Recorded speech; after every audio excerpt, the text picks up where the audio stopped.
Hello everyone. मेरा नाम है शुभम और आप देख रहे हैं बायोलॉजिकल स्पेक्ट्रम।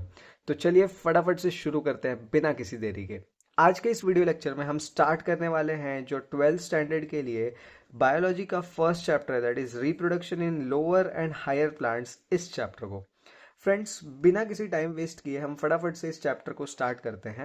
जैसा कि नेम जो है चैप्टर का वो इटसेल्फ हमें बता रहा है कि इस चैप्टर में हम क्या पढ़ने वाले हैं। लोअर और हायर जो प्लांट्स होते हैं उनके अंदर रिप्रोडक्शन का प्रोसेस कैसा होता है, क्या होता है, इस प्रोसेस को हम इस चैप्टर के अंदर पढ़ने वाले हैं। फटाफट से स्टार्ट करते हैं। तो सबसे पहले तो हम ये समझ लेते हैं कि रिप्रोडक्शन मतलब क्या होता है। फ्रेंड्स तो हमेशा याद रखना, कोई एक पेरेंट होता है, ठीक है। इस पेरेंट से ही क्या आता है, प्रोजेनी आता है, मतलब यंग वंस आते हैं। सो ये जो प्रोजेनी होते हैं ये सिमिलर लाइक पेरेंट्स होते हैं। तो हमेशा याद रखना, रिप्रोडक्शन का मतलब एक प्री एग्जिस्टिंग पेरेंट होते हैं और उसी प्री एग्जिस्टिंग पेरेंट से हम क्या करते हैं, सिमिलर प्रोजेनी को प्रोड्यूस करवाते हैं। इसी प्रोसेस को हम कहते हैं रिप्रोडक्शन। जो रिप्रोडक्शन का प्रोसेस होता है ये हमें वेरियस तरीकों से हेल्प करता है। जैसे कि फर्स्टली अगर हम बात करते हैं तो फर्स्टली ये हेल्प करता है कंटिन्यूएशन ऑफ स्पीशीज में, ठीक है। तो हम उसको ऐसा लिख सकते हैं, टू मेंटेन स्पीशीज पॉपुलेशन। ये हमें स्पीशीज के पॉपुलेशन को मेंटेन करने के लिए मदद करता है। और दूसरी चीज ये हमें मदद करता है फॉर इवोल्यूशन। सो फ्रेंड्स ये दोनों चीजों के लिए जो रिप्रोडक्शन होता है ये हमें मदद करता है। जो भी रिप्रोडक्शन होता है उसमें पेरेंट्स के जैसे ही दिखने वाले एक नई जनरेशन आती है जिसमें सिमिलर कैरेक्टर्स होते हैं जो पेरेंट्स से मैच करते हैं। इन सिमिलर कैरेक्टर्स को देखिए, अब हर एक ऑर्गेनिज्म का जो प्रोसेस होता है रिप्रोडक्शन का वो डिफरेंट डिफरेंट होता है, ठीक है। अब थोड़ा सा इस टॉपिक को अगर हम साइड में डालें तो अगर मैं आपको टाइप्स ऑफ रिप्रोडक्शन बताऊं, ठीक है ना, types of reproduction. So friends reproduction का जो टाइप होता है ये मेजरली दो टाइप होता है, एक होता है एसेक्सुअल, एक होता है सेक्सुअल। फ्रेंड्स अगर हम बात करते हैं, सबसे पहले हम स्टार्ट कर देंगे फर्स्ट वाला, एसेक्सुअल रिप्रोडक्शन। फ्रेंड्स तो ये वाला जो टाइप का रिप्रोडक्शन होता है ना, इसमें जो प्रोजेनीज आते हैं पेरेंट से बनकर वो बिना किसी फर्टिलाइजेशन के इवेंट के ही बन जाते हैं। और इस टाइप का जो फर्टिलाइजेशन होता है इससे जो नया प्रोजेनी आता है पेरेंट से वो एग्जैक्टली पेरेंट के जैसा सिमिलर होता है। यहाँ पे कोई गैमेट्स का फ्यूजन वगैरह नहीं होता है। यहाँ पे लिख देता हूं मैं, नो फ्यूजन। यहाँ पर कोई भी सेक्स सेल्स या फिर कह सकते हो गैमेट्स का कोई भी फ्यूजन का कॉन्सेप्ट नहीं होता है। डायरेक्टली यहाँ पर कोई एक सेल होगा वो डिवाइड करेगा और एक न्यू जनरेशन आ जाएगी। समझ में आ रहा है? तो यहाँ पर कोई भी तरीके का फ्यूजन वगैरह नहीं होता है। अब ये क्योंकि फ्यूजन नहीं हो रहा है तो जैसा पेरेंट दिखता है वैसा ही प्रोजेनी दिखता है। इसीलिए जो एसेक्सुअल रिप्रोडक्शन से जो नया प्रोजेनी आता है हम उसको कहते हैं क्लोन्स। फ्रेंड्स क्लोन्स का मतलब होता है एग्जैक्टली सेम, या फिर आप कह सकते हो सिमिलर वे में जो जेरोक्स कॉपीज होते हैं उसी को हम लोग बायोलॉजिकली टर्मिनोलॉजी में क्या कहते हैं, क्लोन्स कहते हैं। कुछ टाइप के रिप्रोडक्शन जो हम लोग को 12th स्टैंडर्ड के हिसाब से पढ़ना है, जिसमें से सबसे पहला कह सकते हो फ्रेगमेंटेशन। फ्रेगमेंटेशन एक मोस्ट कॉमन टाइप का आप कह सकते हो कि मोस्ट कॉमन टाइप का एसेक्सुअल रिप्रोडक्शन है जो कि हमें स्पाइरोगायरा वगैरह में देखने मिलता है, जहां पर एक ऐसा फिलामेंटस स्ट्रक्चर होता है स्पाइरोगायरा, ठीक है। ये जो फिलामेंटस स्ट्रक्चर होता है ये कहीं ब्रेक हो जाएगा ऐसे और ये हर एक फिलामेंट जो होगा एक न्यू इंडिविजुअल लाइफ शुरू कर देगा। इस टाइप का जो रिप्रोडक्शन होता है फ्रेंड्स इसी को हम लोग बोलते हैं फ्रेगमेंटेशन। बस ज्यादा कुछ नहीं इसमें आपको जानना है, बस इतना ही जानना है जो हमने 10th स्टैंडर्ड में बेसिक्स में पढ़ा था। इसका एग्जाम्पल है स्पाइरोगायरा। ऐसे तो इसमें एनिमल्स के भी एग्जाम्पल है लेकिन क्योंकि हम प्लांट्स के बारे में पढ़ रहे हैं तो यहाँ पे सिर्फ प्लांट का एग्जाम्पल लेंगे, या इंस्टेड आप फंगस वगैरह का एग्जाम्पल ऐड कर सकते हो if you want to do then, ठीक है। फ्रेगमेंटेशन के बाद एक और आपको दिया हुआ है, that is budding. Friends budding में क्या होता है कि एक इस तरीके से एक सेल होता है, ठीक है। बडिंग दोनों में आपको देखने मिल जाएगा, यूनिसेलुलर में भी देखने मिलेगा, मल्टीसेलुलर में भी देखने के लिए मिल जाएगा फ्रेंड्स। एक मान लीजिए ईस्ट है, यूनिसेलुलर का एग्जांपल होता है ईस्ट, और मल्टी सेलर का बहुत सारा एग्जाम्पल होता है। ऐसे आप लिख सकते हो मल्टी सेलर में हाइड्रा, जो कि एक टाइप का एनिमल है। तो ये अपन यहाँ पे नहीं पढ़ेंगे, अपन ईस्ट का एग्जाम्पल पढ़ेंगे। जो ईस्ट होता है इसके ऊपर बहुत सारे ऐसे मल्टीपल बर्ड्स ऐसे ग्रो कर जाते हैं। ये जो बर्ड्स होते हैं ना, ये अपने ही पेरेंट सेल से क्या करेंगे, न्यूट्रिशन को खींचेंगे। और जैसे ये सारा न्यूट्रिशन जब ये खींचते हैं, सभी सेल्स जब न्यूट्रिशन खींचते हैं, तो धीरे धीरे आप क्या देखोगे कि इनका जो बर्ड्स का जो साइज है, वो बर्ड्स का साइज जो है ना वो ग्रो कर रहा है। अब बर्ड्स यहीं पर आ रहे हैं ऐसा जरूरी नहीं है, वो यहाँ पर भी ग्रो कर सकते हैं एक दूसरे के ऊपर, या फिर ऐसा सिंगल बर्ड भी हो सकता है। अब ये धीरे धीरे बर्ड्स जब खा मतलब न्यूट्रिशन लेंगे तो साइज में क्या हो जाएंगे, बड़े हो जाएंगे।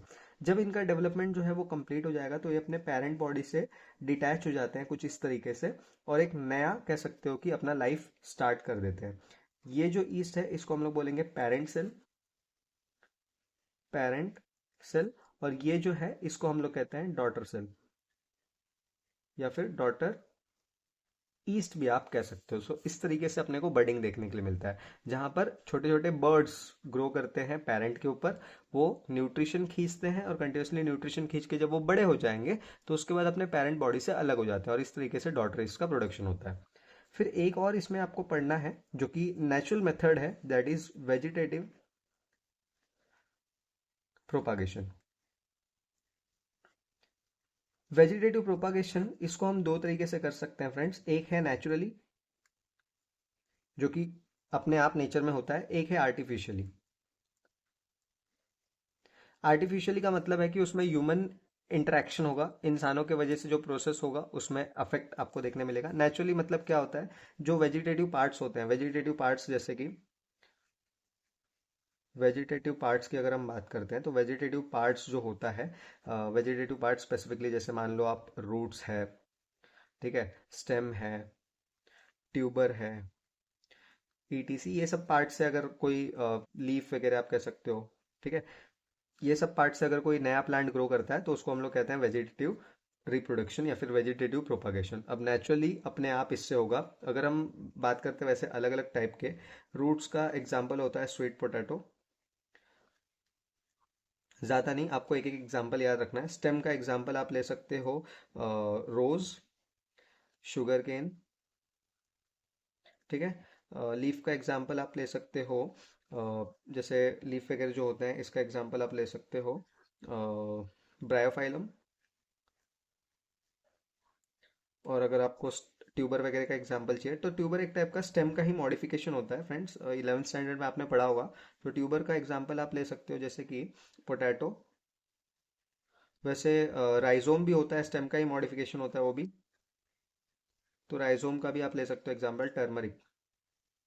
तो ये सारे इसके एग्जांपल है, अलग अलग एग्जांपल से आपको बस एक या फिर मैक्स टू मैक्स दो याद रखने हैं, उससे ज़्यादा इधर से पूछते भी नहीं है। तो ये सब एग्जांपल होते हैं जो नेचर में नेचुरली अपना क्या करते हैं, ए सेक्सुअल रिप्रोडक्शन परफॉर्म करते हैं। वेर एज हम ह्यूमन इंटरेक्शन के हेल्प से भी आर्टिफिशियली ये काम कर सकते हैं।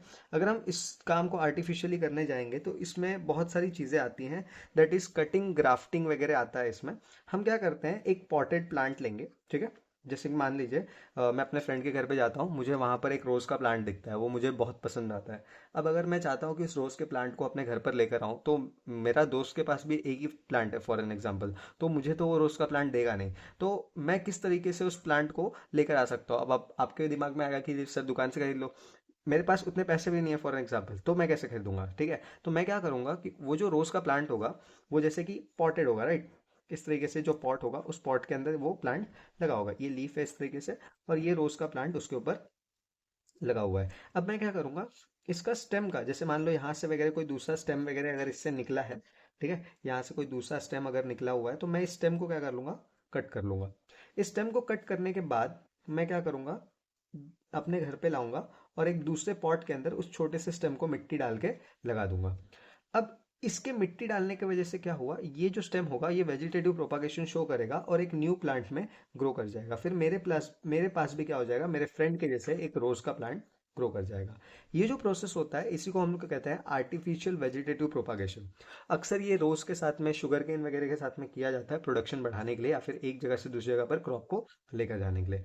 इसमें दो पार्ट्स होते हैं फ्रेंड्स। एक ऐसा पार्ट जो हमने कट करके अलग कर दिया है, जो मैंने यहाँ पर लगाया, ठीक है। इसको हम लोग बोलते हैं साइऑन, साइऑन बोला जाता है इसको। और ऐसा हिस्सा किसी भी प्लांट का जो अभी भी गमले में लगा हुआ है, इसको हम लोग कहते हैं स्टॉक। आप अगर चाहो तो इस सायोन को इस स्टॉक के ऊपर भी लगा सकते हो, बट इसका कंडीशन होगा कि आपको जो सायोन होगा इसको क्रॉस में कट करना होता है इस तरीके से। और ये वाला जो हिस्सा होगा इसको भी आपको कैसे कट करना होगा, ऐसे क्रॉस में कट करना होगा। और इन दोनों को आप एक साथ बिठाकर इसको मतलब सेट करके किसी भी चीज़ से इनको जॉइंट कर दीजिए टेम्परेली। फिर जॉइंट करने के बाद कुछ टाइम के बाद इनके जो रूट्स वगैरह होंगे, जो रूट्स बोल रहा हूँ सॉरी, जो जाइलम फ्लोएम होंगे वो एक दूसरे को कनेक्ट कर लेंगे। और कनेक्ट करने के बाद एफिशिएंटली काम करना शुरू कर जाएंगे। तो ये फाइनली एक प्लांट में क्या कर जाएगा, ग्रो कर जाएगा। सो इस तरीके से हम वेजिटेटिव प्रोपागेशन करते हैं। एक आखिरी का जो टॉपिक है, छोटा सा टॉपिक है, इसको मैं यहीं पे साइड में लिख देता हूं, वो है टिश्यू कल्चर। टिश्यू कल्चर की अगर हम बात करते हैं फ्रेंड्स, तो टिश्यू कल्चर एक ऐसे टाइप का कल्चर होता है जहां पर हम क्या करेंगे, बेसिकली एक न्यूट्रिएंट मीडियम लेंगे, ठीक है। एक ऐसा प्लेट होगा, इस प्लेट के अंदर भरे होंगे nutrient medium, nutrient nutrient medium means basically क्या है, ये फूड है। इसके अंदर हमने क्या किया, कोई भी एक स्टेम सेल उठाकर डाल दिया। ये क्या है, स्टेम सेल। ये जो स्टेम सेल होगा इसके अंदर के खाने को यूटिलाइज करेगा, और खाने को यूटिलाइज करने के बाद एक particularly grow into it will grow into desired